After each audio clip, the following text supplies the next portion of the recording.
Bonjour, que la paix soit avec vous. Je voudrais revenir sur la notion de voile et de barrière, parce que le texte dont je dispose est une traduction française, et donc il y a des manquements, évidemment. Alors, le voile séparait à l'origine le sanctuaire du lieu saint, qui lui-même était séparé du lieu impur, donc c'est-à-dire le monde. Et une fois par an, le grand prêtre entrait dans le sanctuaire. Donc on a l'exemple assez fameux de Zacharie qui entre dans le sanctuaire, tout le monde l'attend, et quand il ressort, il ne peut plus parler parce qu'il a osé mettre en doute la parole de Dieu. Donc ce mot en arabe est hijab, et on le retrouve aussi à propos de Salomon et à propos de la Vierge Marie. Donc Salomon, malheureusement dans la traduction française, et là il s'agissait de la sourate 38, verset 32. Malheureusement, en français, on met entre parenthèses le soleil. Ça me paraît tout à fait incongru. Et je trouve que c'est étrange que ça se soit glissé, parce que peut-être le traducteur trouvait indigne que Salomon se cache derrière un voile.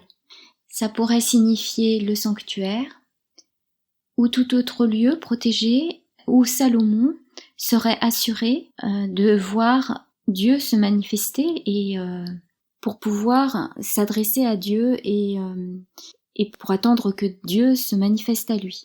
Voilà.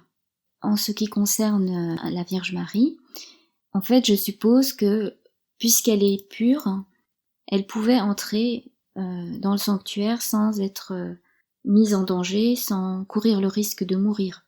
Alors ce mot-là, donc on le trouve aussi dans la sourate 42, verset 51, pour dire qu'il n'a pas été donné à un mortel, qu'Allah lui parle autrement que par révélation ou de derrière un voile. Voilà, ou sinon, ou qu'il lui envoie un messager, un ange, en dehors de ce lieu. Alors, pourquoi ai-je dit cela? Ce voile aussi est plutôt traduit par barrière ou mur dans la sourate 7, verset 46. Et ce voile, en fait, sépare le monde, notre monde, d'ici-bas, du monde invisible, spirituel, qui est visible seulement par les yeux de l'âme spirituelle.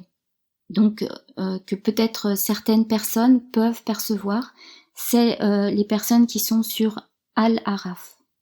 Car sans cela, on ne peut pas percevoir le paradis ni l'enfer, évidemment. En fait, Dieu ménage, pour ainsi dire, un lieu qui est protégé de ce monde d'ici-bas, où on peut se rendre par le moyen du cœur, quand il est purifié, et c'est comme cela que je le comprendrai dans la sourate 17, verset 45. Voilà, quand tu lis le Coran, nous plaçons entre toi et ceux qui ne croient pas, en l'au-delà, un voile invisible. Voilà, c'est ce voile-là qui sépare le lieu très saint du reste. Et en arabe, donc, il s'agit du même mot, puisqu'il s'agit, en fait, d'une séparation invisible à l'œil nu, à notre œil d'être humain limité dans notre corps, et qui, dans la traduction, transparaît sous deux formes.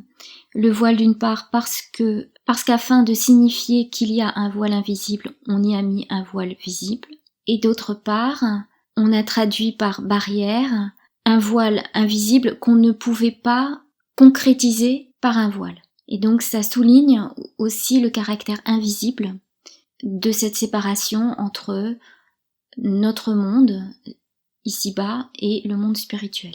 Et en cela, dans ce verset-là, ça se rapproche beaucoup de la foi chrétienne, puisque nous n'avons plus il n'y a plus de voile pour le sanctuaire. Notre temple, nous formons par notre corps le temple, et le tabernacle, c'est notre cœur.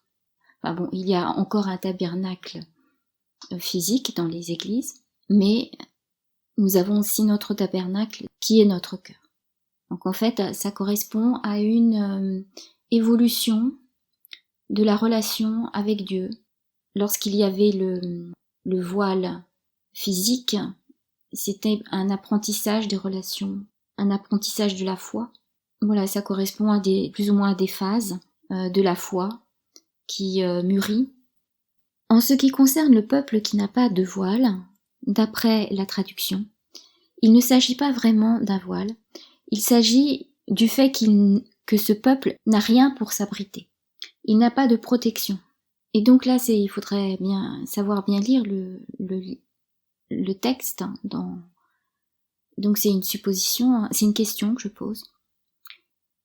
Est-ce qu'il faudrait opposer ce texte-là à cet autre peuple de la sourate 36, verset 9, avec deux barrières, une devant, une derrière, et qui a un voile, et ce peuple-là est recouvert d'un voile qui l'empêche de bien voir. Ce serait l'application de la justice de Dieu quand il décide d'aveugler les personnes qui sont déjà aveuglées et ne veulent pas croire. Est-ce que donc ça s'explique justement par la négative, c'est-à-dire que Dieu ne va pas appliquer la justice à ce peuple-là, de cette manière-là, c'est-à-dire de confondre les esprits, d'y mettre un sceau pour sceller les cœurs et les oreilles, un voile épais qui couvre la vue, comme c'est exprimé dans la sourate 2, verset 7. Là, c'est une question que je me pose. Dans cette sourate 36, verset 9, il est aussi question d'une barrière, et c'est un autre mot qui est utilisé, et ce mot désignerait plutôt une digue. Donc c'est une question aussi à creuser. Car en fait, quel peuple est-il désigné derrière cette description avec des barrières? Donc, si dans la sourate de la caverne, il s'agit du peuple juif, est-ce que dans la sourate 36, est-ce qu'il s'agirait aussi du même peuple? On ne peut pas faire de raccourci non plus. Mais ce sont des questions que je me pose. Sachant que le mot barrière ne traduit pas la différence des termes en arabe pour décrire ces deux peuples. Peut-être qu'il s'agirait de peuples différents dans ce cas-là. Quant aux questions de la miséricorde de Dieu et de la justice de Dieu, j'aimerais vous soumettre cet audio assez récent et dont je vous mets le lien dans le descriptif, qui dénoue un petit peu l'apparente contradiction qu'on pourrait trouver dans les termes justice et miséricorde, qui se dénoue d'elle-même à partir du moment où on comprend que Dieu est amour, puisque son projet est un projet d'amour et qu'il veut notre salut, évidemment, le salut éternel de l'âme. Que la paix soit avec vous.